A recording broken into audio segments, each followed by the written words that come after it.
¿Te acuerdas de esa época? Sí, me acuerdo. Yo tendría que en esa época unos 15 años o 16 quizás. Creo que fue por el año 1945, por ahí creo, después Sí. que se terminó la guerra. La expedición fue en el 47. ¿En cuál? En el 47. Ajá, claro, por ese lado, sí. Sí, ellos tuvieron meses anteriores a eso, llegaron a Guayaquil por el producto básico que era la madera de balsa para movilizarse, que eran los que ellos tenían en conocimiento, creencia de que los antiguos habitantes de la América del Sur llegaron a las islas de la Polinesia, y el único medio sería en las balsas.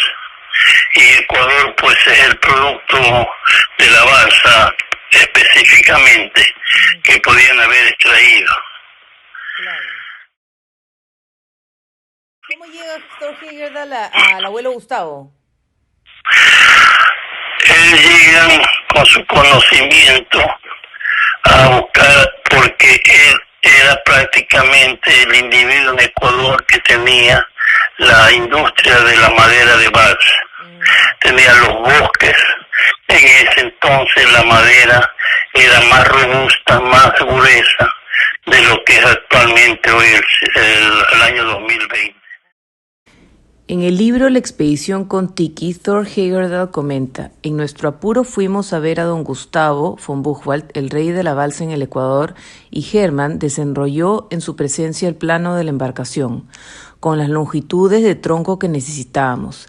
El rey de la balsa, un hombrecillo enjuto y de poca estatura, tomó decididamente el teléfono y ordenó a sus agentes que se pusieran en busca de la madera. Entonces encontraron tablones, planchas livianas y retazos aislados de madera en todos los aserraderos, pero no pudieron dar ni con un solo tronco utilizable. Habían 2 grandes troncos, secos como yesca, entre los desperdicios del aserradero del propio don Gustavo, pero eso solo no nos llevaría muy lejos. Era claro que la búsqueda sería inútil. Un hermano mío tiene una gran plantación de balsa, dijo don Gustavo en forma alentadora. Se llama don Federico y vive en Quevedo, una pequeña ciudad de la selva tierra adentro. Él puede facilitarles toda la que necesitan, tan pronto como podamos ponernos en contacto con él, pasada la estación de lluvias, pero ahora sería inútil, con estos aguaceros en la selva.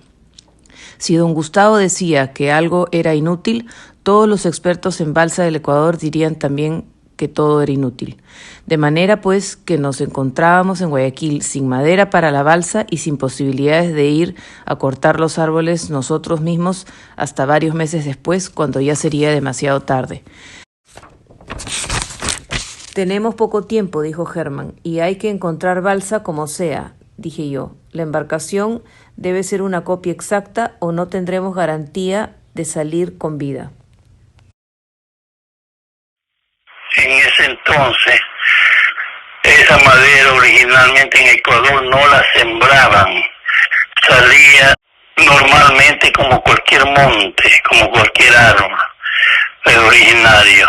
Y los habitantes, los campesinos de las haciendas en Ecuador, podría haber sido por el año 1920, 25, 28, les pagaban para que quemen en las áreas que había producción agrícola, porque entorpecía a la agricultura comercial.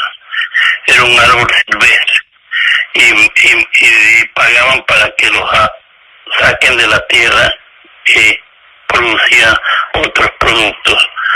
Hasta que en 1929 Gustavo von Buchwald llega en Ecuador y pone el primer aserrío de madera dura, como el mangle, que se producía mucho y que se usaba bastante, y trae maquinaria de Europa moderna y pone un aserrío que llega a ser el aserrío más grande en el mundo. Si Gustavo von Buchwald Mesona, ya para el año que se hace esta expedición, era reconocido a nivel mundialmente por esta industria que fue una de las más grandes de madera en el mundo de balsa. O sea que tú conociste directamente a Thor Heyerdahl. Sí, Thor Heyerdahl estuvo allí, lo llevé algunos días que hicieron campamento y se llegaron a Guayaquil. Tío Gustavo le regaló la madera, nada, que les ayudó, inclusive les ayudó en la teoría de que el hombre que fue a la Polinesia, posiblemente originalmente, porque eso es lo que querían demostrar, que esas islas no es que vinieron de Polinesia a la América, sino que de la América el incaico en esa época, no el Períncipe, que fue el último que sobrevivió después de la colonia, emigró en estas maderas a la Polinesia. Entonces tenía bastante conocimiento de esto y cómo y por qué. Porque en el Golfo, en el mar Pacífico, en cierta época del año, hay una corriente que cruza, viene desde el sur y a la altura de Callao, un poco más al norte, se vira dentro del mar Pacífico y esa corriente va para la Polinesia. Entonces los habitantes usaban esa balsa para ser arrastrada por esa corriente. Era lo más fácil, lo más sencillo. Eso es lo que demostró Thor Heyerdahl. Me acuerdo que en el libro él no llega la balsa completamente, ya con las furias del mar, muchas balsas eran plantillas de balsa, ¿no? No me acuerdo cuántos eran, si eran 2, 3 o 4, amarradas con cabulla, una con otra. Eran 9 troncos amarrados y la parte... Cada parrilla de esas eran como 8 o 9 troncos grandes y sujetadas una con otra. No sé si habían 4, 5, 6 tripulantes allí. Sí. Ellos llegaron, pero fue arrastrada prácticamente por la corriente. Querían demostrar eso. La embarcación fue construida con 9 troncos de balsa entrelazados por 300 sogas de cáñamo. No usaron clavos ni alambres. Los troncos medían cada uno 14 metros de largo por 60 centímetros de diámetro. Sobre estos, transversalmente, se ajustaron, dejando 1 metro de espacio, otros troncos de balsa de aproximadamente 6 metros de largo por 30 centímetros de diámetro. Tablas anchas de pino reforzaron la estructura de la balsa hacia los lados. Solo usaron materiales ya conocidos por los nativos. Sin embargo, tenían también algunos equipos de asistencia más modernos como radio, un bote, un paquete de supervivencia del ejército y una cámara que Heyerdahl utilizó para filmar durante la expedición. Hermann Watzinger, uno de los 6 tripulantes, estuvo a cargo de la construcción de la embarcación. Los troncos de madera balsa llegaron por mar desde Quevedo, Ecuador, al puerto del Callao, y fue mano de obra peruana quienes amarraron los troncos de balsa copiando un modelo comparable al que habrían utilizado los supuestos antepasados de América del Sur. Si entraba agua, se iba tan rápido como entraba. Tenían mucha habilidad en esta técnica, adquirida gracias a nuestras culturas ancestrales, tuvieron el conocimiento de cómo hacerla. Gracias a ellos también confirmaron que sus balsas eran capaces de atravesar el Pacífico. En ese entonces, Gustavo, la balsa llevaban radio y se comunicaban por radio. El radio de frecuencia corta. ¿Se comunicaban con la base de data, no sé si era de Estados Unidos, y de allí mandaban diariamente los reportes donde se encontraban, cómo estaban. ¿No? Y muchos de esos mensajes después le mandaban vía Western Union a Gustavo von Bofa saludándole y diciendo por dónde estaba. Un par de esos telegramas eran telegramas escritos por Western Union, llegaron a Guayaquil y los tenía Gustavo von Buchwald allí. Una vela con el dibujo del dios del sol flameaba desde muy temprano ese lunes 28 de abril de 1947. Horas antes, Thor Heyerdahl había asegurado a la prensa limeña que llegaría con seguridad a la cálida isla de Tahití, su destino final. El ambiente en el Yacht Club del Callao era una mezcla de entusiasmo, admiración y duda. De una manera muy solemne, la embarcación fue bautizada con el nombre de Contiki. A la secretaria de la expedición se le entregó un ramo de girasoles como recordatorio de que Contiki era el nombre del dios Sol en las antiguas leyendas incas. La embarcación llevaba las banderas de Noruega, Estados Unidos, Inglaterra y por supuesto la bandera peruana. El remolcador de la Armada Peruana, Guardián Ríos, llevó la balsa hasta la altura de Punta San Juan, al sur de Pisco, a una distancia de 18 millas de la costa y a 249 millas del Callao desde las 5 de la tarde. Los testigos dijeron que en los primeros minutos la nave se movía a paso de tortuga, pero luego cogió velocidad y buen viento. La expedición fue financiada con préstamos y recibió donaciones del Ejército de Estados Unidos en forma de comida enlatada, sacos de dormir y diversos instrumentos de radio y medición.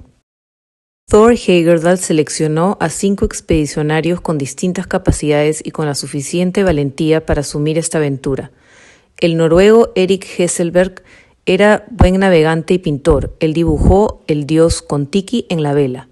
Nat Hoagland, experto en el manejo de la radio y soldado condecorado por los británicos en la Segunda Guerra Mundial. Thorstein Raby, otro conocedor de las transmisiones radiales, ex soldado en la Segunda Guerra Mundial y oficial de la Marina noruega. Y Hermann Watzinger, el segundo en mando, ingeniero que trabajó en las mediciones y registro de los reportes meteorológicos e hidrográficos. Completó el grupo el sueco Bent Danielsson, sociólogo y encargado de las provisiones, además de traductor oficial, hablaba perfectamente el español. No podemos dejar de mencionar a Lorita, así llamaron a esta especie de loro peruano que decidieron llevar a esta aventura y que les amenizó el viaje. Lamentablemente, el día 60 de la expedición la perdieron de vista en alta mar. Thor habría realizado algunas visitas a las Islas Marquesas y Tahití entre 1937 y 1938, y fue poco a poco interesándose por la cultura de estos pueblos y se preguntaba ¿cuál sería el origen de esa civilización? Muchos de los mitos y leyendas de la Polinesia indicaban que sus antepasados provenían del este. Es por ello que estudió las culturas americanas del sur y fue verificando las coincidencias de ciertos aspectos, como métodos de cultivo y rasgos comunes en su organización social y religiosa. Basándose en la leyenda del dios Viracocha, dios patriarca y creador de las culturas sudamericanas, se propuso demostrar que los antiguos peruanos sí tuvieron contacto con la Polinesia. La expedición partió con 1,000 litros de agua potable y algunos víveres, 200 piezas entre cocos, papas, calabazas y distintas frutas y raíces, y la travesía se fue proveyendo del mar. Pescaron desde atunes hasta tiburones. Al despertar, los tripulantes encontraban peces voladores en la cubierta y los recolectaban todos los días y formaban parte del alimento diario. ¿Tú te acuerdas cómo trasladaron la madera al Callao? Ya eso no era un problema, por cuanto en ese entonces pues no habían las carreteras que hay hoy en el día. Además eran palos bastante grandes, largos, no bien gruesos, por lo menos en ese entonces se podría decir, me acuerdo, era un árbol de 8, 9 palmos de diámetro, que podría decirse unos 40 pulgadas, 48 pulgadas de diámetro. Hoy en el día lo cortan a los 4, la madera de balsa tiene un periodo de 7 a 8 años que hay que cortarla, es rápido, pero hoy en el día la cortan a los 4 años y el palo está delgado todavía. Claro. Absorbe bastante agua, eso sí, pero en todo caso, 2 de ellos o 3 de ellos llegaron a Ecuador, el resto se fue para el Perú. ¿Cómo llegaron los palos? No me acuerdo tan bien, pero se hacen las mismas plantillas que se hacen para traer la madera de balsa de la selva por los ríos. Sí, creo que por los ríos ataron los troncos y creo que por el río llegaron a traer Donde llegaban a Guayaquil, que es el puerto. No sé si los pusieron en un barco, en la cubierta de los barcos y se los llevaron. Por tierra no creo, porque no había carreteras como para un árbol de 12, 15 pies de largo, no sé. No había más que todo. O sea, lo metieron en un barco para llevar ese material y lo armaron posiblemente en el Callao, porque salieron de allí. Sí, eso sí he estado leyendo. Otra pregunta, sí he estado leyendo el libro y en el libro mencionan de que ellos llegan a la hacienda al abuelo Gustavo y el abuelo le dice que en su astillero no encuentran nada, que se vayan a Quevedo, a la hacienda de Federico, su hermano. Entonces, era de Gustavo Fombúfar. Federico administraba las haciendas, sí. Sí. Pero vivió Federico lo que tenía es un alcance grande. Federico vivió más en la selva litoral del Ecuador, unos 40, 50 años vivió allá y conocía todo eso bien. Se internó mucho antes a la selva de la masonería, inclusive trajo indios del Amazonas a Quevedo para sembrar otro árbol que se llama el gen, el abacá, que produce la Filipinas, pero ya ese es otro historial. Federico, un hombre muy inteligente, hablaba y traducía 7 idiomas. Wow. Y mucha gente de Alemania venía a consultar y hablar porque era un botánico inmenso. Tuvo el jardín más grande de orquídeas en Quevedo. La visión de él era la agricultura. Sí, lo mencionan. Así es. ¿Perdón? Sí lo mencionan en el libro, que cuando Thor Heyerdahl llega a Quevedo a la plantación de madera balsa de tío abuelo Gustavo, que Federico recibió con muchas orquídeas a su alrededor. Bueno, por eso de ahí la pasión y el amor por las orquídeas en la familia, pues, ¿no? Ellos aprendieron mucho de estos 2 hombres para la expedición y lo agradecen hasta cierto punto.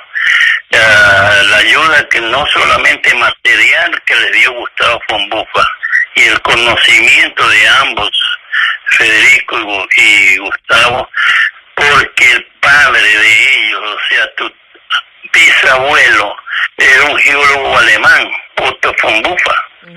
Eso es importante que tú tienes que mencionar allí. Ya él, Otto von Buffa, ya tenía conocimiento de esta teoría que Thor Heyerdahl quería ponerla. Tu bisabuelo llega al Ecuador por los años 1800 y pico, y en uno de los artículos que escribía en esta revista de Boston, de geología y cosas así, él mencionaba de los jíbaros que él iba allá en las selvas amazónicas del Perú y Ecuador, cuando todavía ciertos habitantes allá te decapitaban. Ellos adquieren un gran conocimiento cuando se juntan con Gustavo von Buffa y con Federico, es donde está prácticamente el material, la siembra, donde se hacen las balsas, se amarran para bajar por el río. Claro. Thor Heyerdahl, yo lo que hacía que tenía creo 16 años o 17 en ese entonces, tenía mi camioneta de la casa y ahí los embarcaba los 2 adelante porque era de 3 a 100 para 3 personas, y atrás el baúl grande, y lo llevaba a Cerrillo, lo llevaba por Guayaquil. Y llegaron ellos, sí tienen que haber llegado al Ecuador en época de invierno. El invierno en Ecuador, en el litoral ecuatoriano, es desde el mes de primeros días, los últimos días de diciembre hasta principios de mayo, que llueve torrencialmente, y me quedé atascado con la camioneta porque no eran empedradas las carreteras para entrar a Cerrillo, que era grande, y me acuerdo que 2 de ellos, que eran unos noruegos, se bajaron, y entonces llegaron más gente de la Cerrillo para empujar el carro y sacar del lado que estaba atascado. Pero yo me lo llevaba a la ciudad, que era una vuelta. Es decir, tenía el transporte porque yo tenía mi camioneta. Era joven todavía y me acuerdo 2 de ellos. El único acerrío de base que había en el mundo era la que tenía Gustavo von Buchwald, que tenía 3 acerríos en Guayaquil, en Esmeraldas y en Durán, frente a Guayaquil. ¿En Quevedo? Ahí se cortaba. No, en Quevedo no había acerrío, en Quevedo lo que había era la agricultura. Más era la agricultura de Gustavo von Buchwald, era la madera de Barça. Se cortaba el árbol, pero se sembraba 5 por cada árbol que se cortaba. Antiguamente no se hacía eso. Se cortaba y no había, pero ya cuando se llegó los años a pasar, se ordenó que por cada árbol se sembraba 5 más. Pero era mejor ordenadamente cada 7 yardas o cada 5 yardas, depende, sembrar un árbol. Claro.